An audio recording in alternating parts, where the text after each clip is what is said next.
2024 জানে কোকৰাঝাৰত নৱসেনাৰ বিকল্প ইয়াত নাই আৰু যদি বিকল্প থাকিলেহেঁতেন আমি এনেকুৱা ধৰণৰ এমপি ইলেকশ্যন এটা নেখিলোহেঁতেন কাৰণ এমপি ইলেকশ্যন এজন মানুহে খেলাটো ইমান সম্ভৱ নহয় আৰু কোকৰাঝাৰত আমি পাৰ্টি ভাৰতবৰ্ষৰ বেলেগত সফল হ'ব পাৰে কোকৰাঝাৰ পাৰ্টি সফল নহয় কিয় কাৰণে ইয়াত প্ৰতিটো পাৰ্টিৰ মানুহে নৱসেনাক ভোট দিছে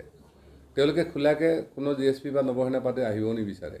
গতিকে কোকৰাঝাৰ এমপি কথাটো সুকীয়া বাকী কথাটো মই নকওঁ কোকৰাঝাৰত যোনেই যি নকওক কেলে ইয়াত নৱসেনাৰ বিকল্প জিকিব পৰা কোনো কেণ্ডিডেট নাই তাত কোনোবা উৰ্ষা গোৱা চন্দন বৰ্মাই আহক কোনো প্ৰমোদ বৰাই আহক গতিকে এই ক্ষেত্ৰত বা বিশ্বজিৎ দৈমাৰী আহক এই ক্ষেত্ৰত মই ৰাইজৰ লগত আছোঁ ৰাইজে যদি বিচাৰে তেতিয়াহ'লে নিশ্চিতভাৱে আকৌ ভোট দিব এমপি বনাব আৰু তেতিয়াহ'লে আমি কমচে কম কোকৰাঝাৰৰ শান্তি সম্প্ৰীতি বা আৰম্ভ ভৱিষ্যত অসম গঢ়াৰ ক্ষেত্ৰত আমি কিছু কাম কৰিব পাৰিম আপোনাৰ মূল ইস্যুটো কি হ'ব আগতে যেনেকৈ বড়ো আছে এইবাৰ কি কৰিব মানে কি ইস্যু চাওক বড়ো আচলতে নামটো দিয়া হয় কিন্তু ইয়াত মূল ইস্যুটো হ'ল ভূমিৰ সমস্যা আপোনালোকে চবেই জানে 1886 লেণ্ড ৰেভিনিউ এক্ট যদি সম্পাদন কৰা নহয় আৰু ইয়াত যদি BTC কাউন্সিলে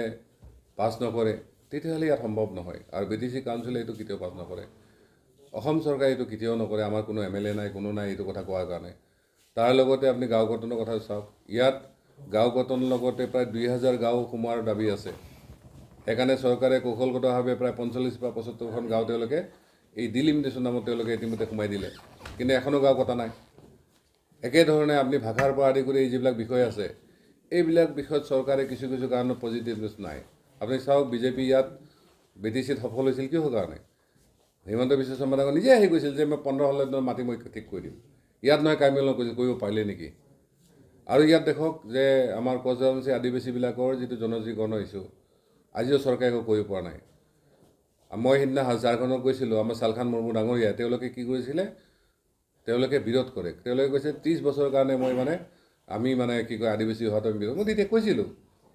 যে আদিবাসী যদি কোনোবাই হ'ব পাৰে RGI TRA যদি তেওঁলোকে এলাও কৰে এখন চৰকাৰে এলাও কৰে চৰকাৰবিলাকে এলাও কৰে তেওঁলোকে হ'ব পাৰে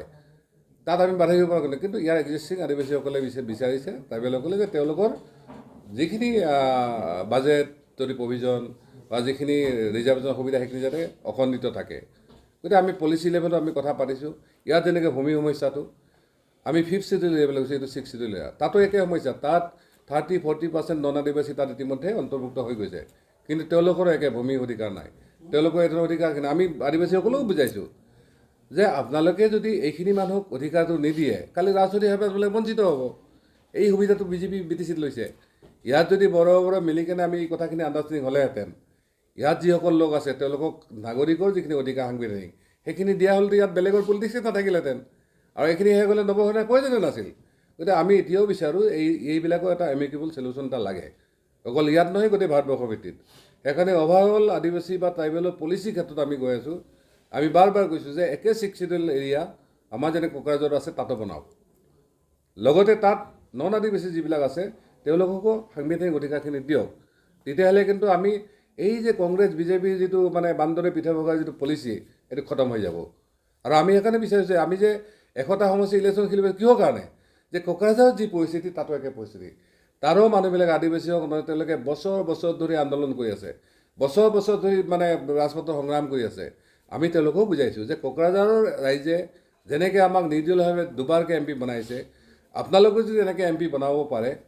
আমি যদি 20ৰ পৰা 25টাও MP আনিব পাৰোঁ চৰকাৰৰ পলিচি লেভেলত আমি এণ্ট্ৰি কৰিব পাৰিম আৰু যেতিয়ালৈকে পলিচি লেভেলত আমি যাব নোৱাৰোঁ তেতিয়ালৈকে না ভূমিৰ সমস্যা সমাধান হ'ব না গাঁও গঠনৰ বিষয়বিলাক এইবিলাক আমাৰ নিজৰ মাজত লাগি থাকিব সেইকাৰণে অভাৰঅল আমি যদি কৰবাতো গৈছোঁ আমি কোকৰাঝাৰ ভোটাৰ ৰাইজৰ স্বাৰ্থ ইয়াৰ শান্তি সম্প্ৰীতি ইয়াৰ প্ৰগতিৰ কথাটো কিন্তু আমাৰ প্ৰতিটো মুহূৰ্ততে নলেজত আছে এই কথাটোলৈহে আমি গৈছোঁ বেলেগ কাৰণত যোৱা নাই কাৰণ ব্যক্তিগত নৱসেনাই কোনো দিনে কোনো পলিটিক্স কৰাৰ ইচ্ছাও নাছিল আজিও নাই আৰু কোনো MP MLA হোৱাৰো কোনো ইচ্ছা নাই কাৰণ আমাৰ অলৰেডি 25 বছৰ সংগ্ৰামকালীন সময়ছোৱাত আমাৰ দেহাত একদম ঘূণীয়া হৈ গৈছে তাৰপিছতো আমি আকৌ 10 বছৰ দৌৰি আছোঁ আৰু 5 বছৰ আমাৰ দৌৰাইছে তথাপিতো আমি কৈছোঁ আৰু 5 বছৰ পালে 60 বছৰ হৈ যাব যদি এইখিনি সফল হয় আমি ৰিটায়াৰ লৈ ল'ম আমাক আৰু কোনো এনেকুৱা MP MLA দৰকাৰ নাই